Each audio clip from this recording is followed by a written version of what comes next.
Hey everybody, Prepper Nurse 1 here. You'll have to let me know how the volume is on this video. I know there was always issues with the other camera when I was sitting farther away, but this is obviously the new camera. So I would like you to guys let me know how that is. We're doing this video inside.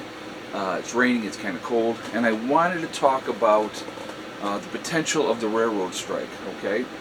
So I got some highlights here that I want to talk about, and a third union has rejected the proposed deal with the railroads. All right, and so there are.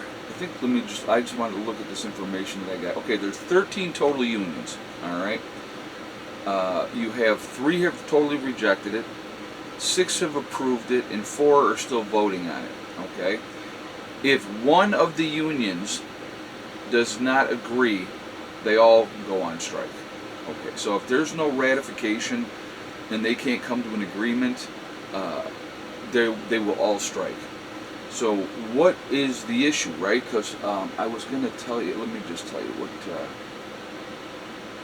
there was a lot of information, so I wanted to make sure that I read you all the information so you have it, together. It says the 2 largest unions representing the engineers and conductors, who make up a 2-person train crews, are holding their own ratification votes. The results will be known by November 21st, so 6 days from now. The original thing, they were going to be striking possibly by the 18th of this month, and so now it's looking like the earliest strike would be December 4th or December 9th. So let's see.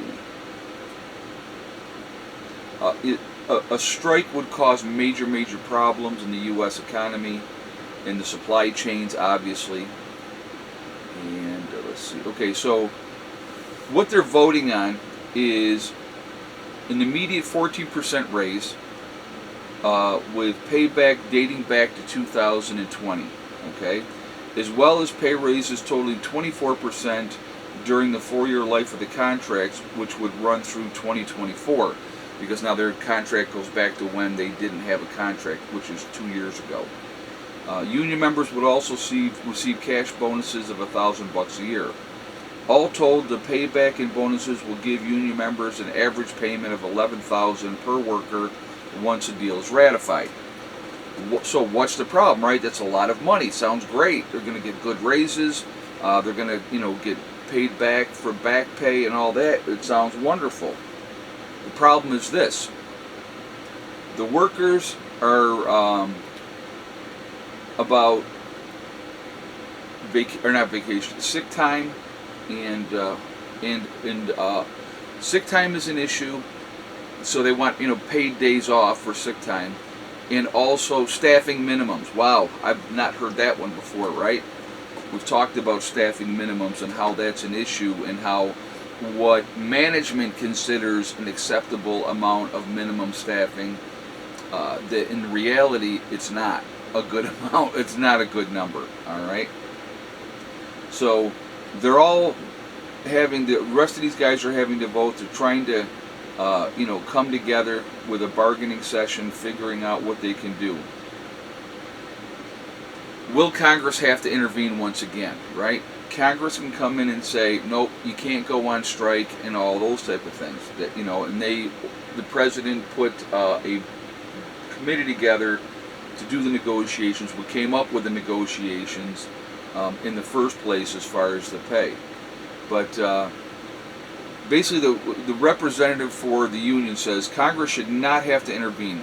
The railroad should provide paid sick leave to its employees. They said they have the money to do it, and it's literally will cost them a penny for every dollar of record profits that is provided. So it's not like it's going to be a huge hit for the railroad companies to provide paid sick leave. It says it's only 2% of what CSX, NS, and UP spent so far this year on stock buybacks. It's literally nothing to them, yet they refuse to provide it. That's an issue. So they're taking all this money, doing stock buybacks, record profits for the railroad companies, but they don't want to take care of their employees by giving them, paid sick leave and making sure that the staffing minimums we're in a better position so that there's more people, working. So again, I'm going to tell you right now, guys, I am 100% behind the railroad workers. I think that, yes, they should be paid well. They should be taken care of that way. That they should have paid sick leave. That they should be able to take days off without having to worry about getting fired. We all have lives. Railroad workers also have lives, because management decides how things go and what's acceptable and not acceptable. People are worried about their jobs. They're having to work crazy, ridiculous hours. And I've had a few people that have worked with the railroad contact me and say, yeah, there's a huge problem with everything, and they sneak around trying to look for reasons to fire you. To me, that's insanity, absolute insanity. So, but it happens, and what do you have an option. What are you going to do about it, right? Definitely problems, definitely issues need to be taken care of. This has gone on way too long. We're 2 years into this thing. I'm going to see when they're talking about striking. Hold on a second. I want to. Because I saw two different things about when the strike could possibly happen. Two unions are set to go on strike as soon as December 4th. So that was two of the unions. So now, like I said, if those two unions go on strike, the others will follow. At some point, and I love how they do this to these poor people. Okay, they'll have a cooling off period, and so they delay. They're kicking the ball down the field, right? Kicking the ball down the field, not wanting to deal with it, and in the meantime, these workers are continuing to get screwed, and that's not right. It's not right. I believe that even with intervention from the government, if they don't get this paid sick leave, which they deserve, I think we all can agree with, not all of us probably, but most of us can agree that they should have paid days off for sick time. I think even if Congress says, no, you can't go on strike, I think at some point, I'm not saying it's going to be here in December. I don't know when it would be, but I believe at some point they'll be like, screw you, we've had enough, we've, waited long enough, and I think they will go on strike eventually. I hope they don't. I hope that they can come to an agreement. Management should definitely take care of their people.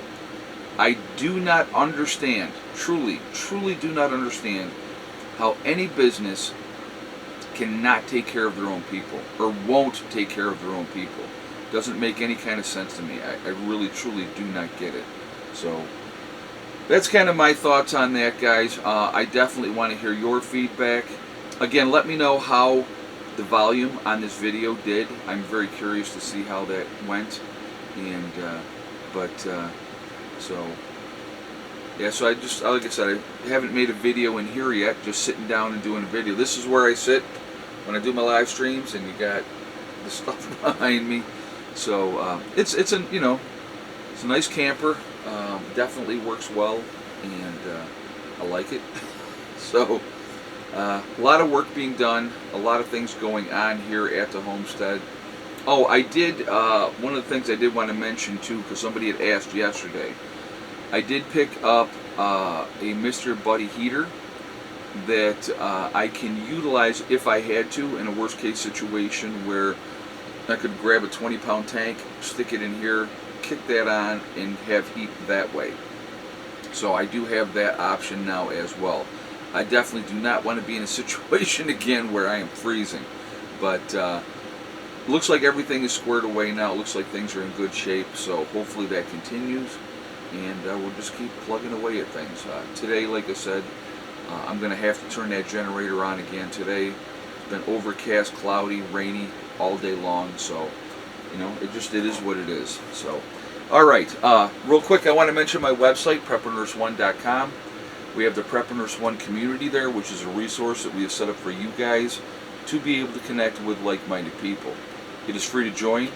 You do have to register, but no credit card information is asked. Once you're in, check out the message boards. Look for people in your state or country. Also, we have the Forefathers, which is a CBD and hemp store. Check them out as well. If you go to my website, you will see the Forefathers logo. If you click on that, it will take you to their website. Once you're on their website, if you decide to make a CBD or hemp purchase, you can use the discount code PrepperNurse1, and that's the number 1, not ONE, to save a 15% on your purchase. So make sure you use the discount code when you go over there. Also on my website, we have the Legacy freeze-dried foods, so check them out as well. It is PrepperNurse1.com. Click on store.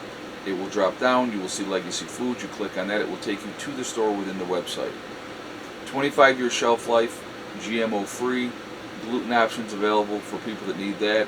It is also vegetarian, and there are beef and chicken options that can be purchased separately.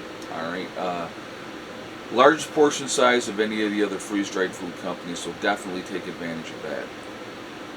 So anyway, guys, I am going to jump off for now. I hope this comes out clear for you guys and you can hear me fine. We'll have to find out, right?